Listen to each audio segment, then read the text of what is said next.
Saluran Sejarah dan Budaya.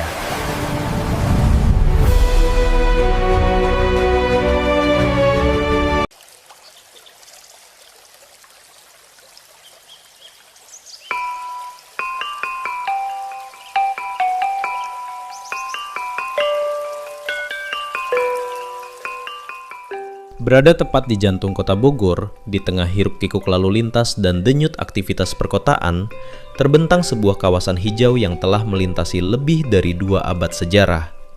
Dialah Kebun Raya Bogor, sebuah institusi ilmiah, ruang konservasi, sekaligus saksi bisu perjalanan panjang Nusantara sejak era kerajaan hingga kolonialisme modern.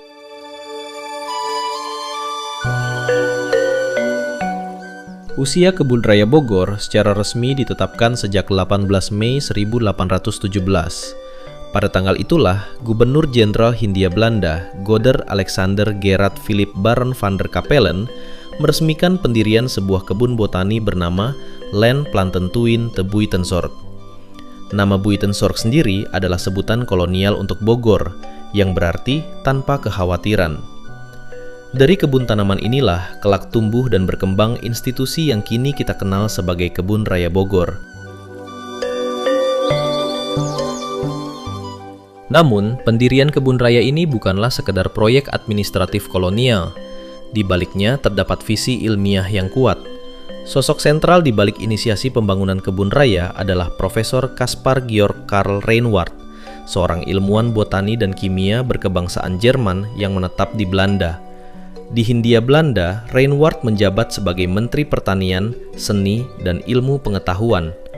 Jabatan ini memberinya ruang luas untuk mengembangkan riset ilmiah, terutama di bidang botani tropis.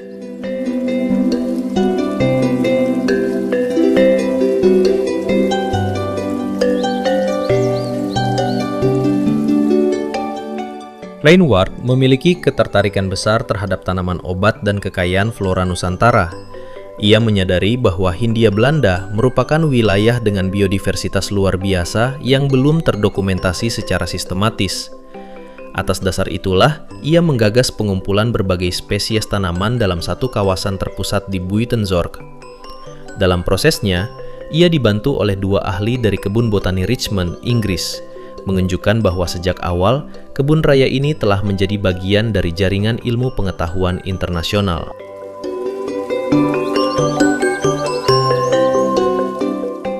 Lebih dari sekedar mengumpulkan tanaman, Reinwarth juga merintis pembuatan herbarium, koleksi spesimen tumbuhan kering yang diawetkan untuk kepentingan penelitian.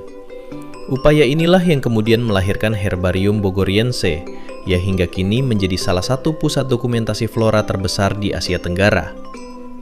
Dari sinilah Kebun Raya Bogor berkembang bukan hanya sebagai taman, melainkan sebagai laboratorium hidup bagi ilmu pengetahuan.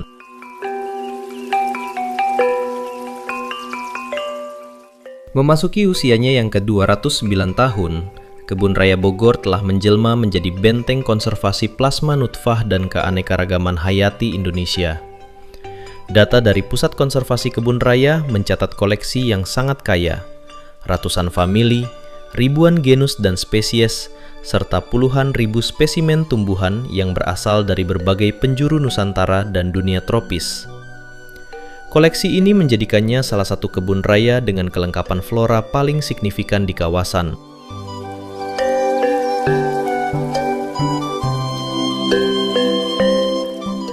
Keberadaan dan signifikansinya yang luar biasa inilah yang mendorong diusulkannya Kebun Raya Bogor sebagai situs warisan dunia UNESCO. Nilainya tidak hanya terletak pada usia dan kelengkapan koleksinya, tetapi juga pada peran historis dan ilmiahnya dalam perkembangan botani tropis global.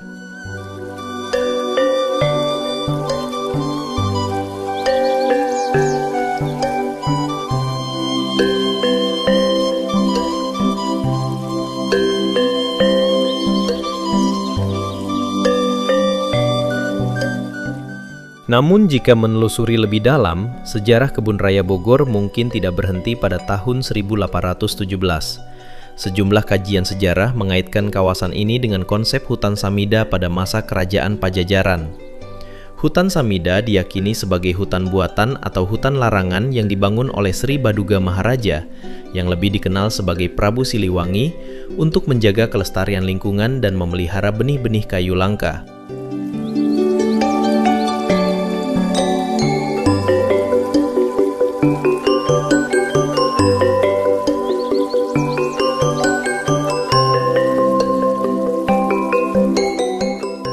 Rujukan dari berbagai tulisan, termasuk interpretasi atas prasasti batu tulis, menyebutkan adanya frasa membuat Samida pada baris ketujuh prasasti yang dibuat oleh Prabu Surawisesa. Istilah tersebut dapat dimaknai sebagai pendirian kawasan hutan lindung atau penetapan wilayah konservasi yang memiliki fungsi penting bagi kehidupan kerajaan. Jika interpretasi ini benar, maka kawasan yang kini menjadi Kebun Raya Bogor pernah menjadi bagian dari sistem pelestarian lingkungan sejak abad ke-15 atau ke-16.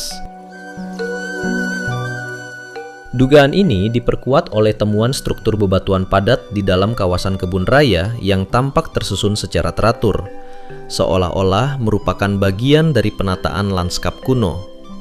Walaupun masih memerlukan penelitian arkeologis dan historiografis yang lebih mendalam, hipotesis ini membuka kemungkinan bahwa akar sejarah Kebun Raya Bogor jauh lebih tua daripada catatan kolonial.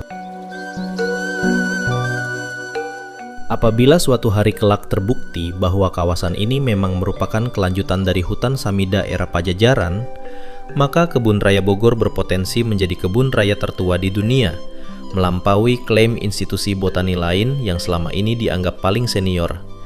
Pembuktian ini tentu akan menjadi argumen kuat dalam pengajuan status warisan dunia kepada UNESCO.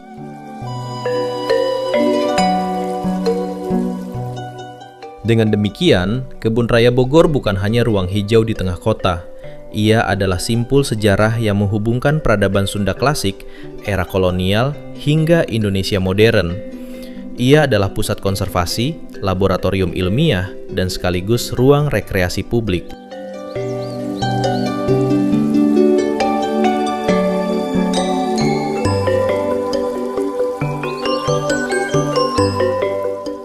Namun disinilah tantangannya. Di satu sisi, Kebun Raya Bogor telah berkembang menjadi destinasi wisata yang ramai dikunjungi, memberikan kontribusi ekonomi dan memperluas akses masyarakat terhadap edukasi lingkungan. Di sisi lain, tekanan kunjungan yang berlebihan tanpa pembatasan kuota dan pengawasan ketat berpotensi menggerus fungsi utamanya sebagai kawasan konservasi. Selain itu, perubahan fungsi kawasan konservasi menjadi tempat hiburan tentu dapat mengganggu proses konservasi itu sendiri, termasuk mengganggu habitat fauna yang sudah bermukim di dalamnya.